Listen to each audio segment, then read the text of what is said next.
Well, whenever we get the chance to chat to Glen Kotzen, we always like to rope him in for his runners on Saturday the 28th, the last meeting of 2024 here in Cape Town. Glen, thank you so much for your time. Kick off in race 1 with number 8, Good For You, drawn 8 out of 8 down the straight. What do you make of the first run?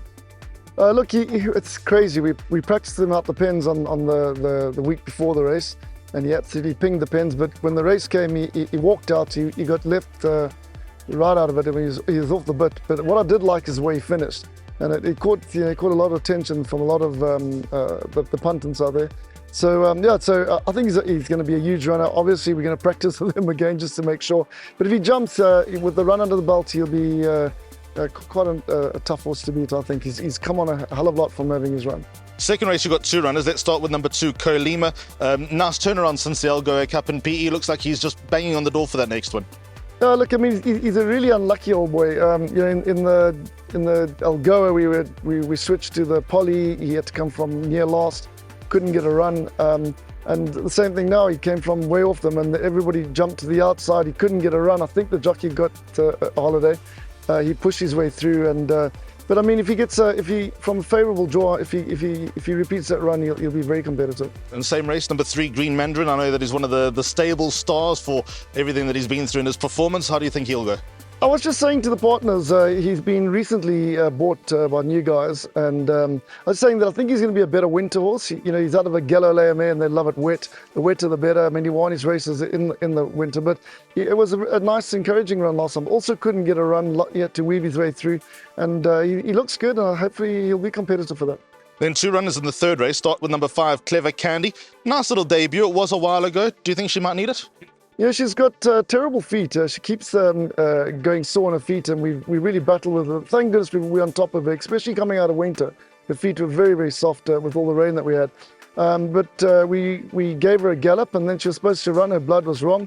So I galloped her on Thursday, and she put up a really good gallop.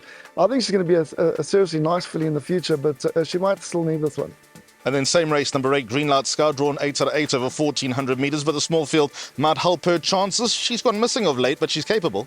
Yeah, she ran a cracking second, and then she pulled up lame after her next start. She had a fracture in her. She had a fracture in her back pastern, and she had screws put in, and that's just on a long holiday. And so we gave her a first gallop and then a run because it's hard to get grass all the time. And then she needed that run quite badly, but it's another come-on run, and hopefully her next start she'll be more competitive. Let's go into the 4th race, which is the first leg of the pick 6. 2 runners. Number 1, Tripping Thunder, has the benefit of an inside draw. Chad Little on board. Looks like he's getting the hang of things. Yeah, look, Tripping Thunder also came back from a long break, had a run the other day, had a gallop, had a run, and still needed it. He's now 3rd run after break. I think he'll be competitive. And then number 4, Nordic Prince, he just looks like he's ready to win. I hope so. He was an expensive yearling. I absolutely loved him, and he seems to be battling a bit. But his last run was encouraging. Then we move on to race number 5, where again you got a 1 draw. Number 1, Whistle the Tune, very good 2-year-old. She hasn't lost much of that spark. How do you think she'll go? Look, it's the first time she's not running in a group race, so that's exciting. So she's down a couple of divisions, and I'm hoping that she can get back into the winner's box. We thought we'd take her off, out of the Group 1s and let's try and get her confidence back. But the other day she missed the break, unfortunately, but she ran on nicely. I was quite happy with that. And from a favourable draw, I think she'll be competitive. Then we jump a race onto race 7 with number 3, My Bestie. There's been so much promise, not much delivery. Do you think he'll finally get into the mix again? Well, his claim to fame is he's the half-brother to Dave the King. Dave the King. Yeah, look, he doesn't know anybody anything. We bought him for 100,000. He's earned 500. Yeah, look, he's always thereabouts. He'll pop up now and again. And one of the more eye-catching horses in the Cape is number 4, Commanding, in the same race. Hit the crossbar last time. Do you think he can take that step forward? Yeah, look, with him, he just kept growing, and we gave him a breather. And his last run was a very nice run. I think he just bumped a super impressive 3-year-old of Pit Stains. But on that run, if he reproduces that run, he'll be the horse to beat.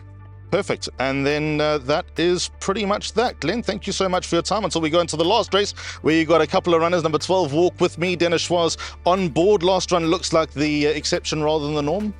Well, you know that he went to P and he won. He won straight out of the maidens, but he came back with a massive splint, and we had to back off him.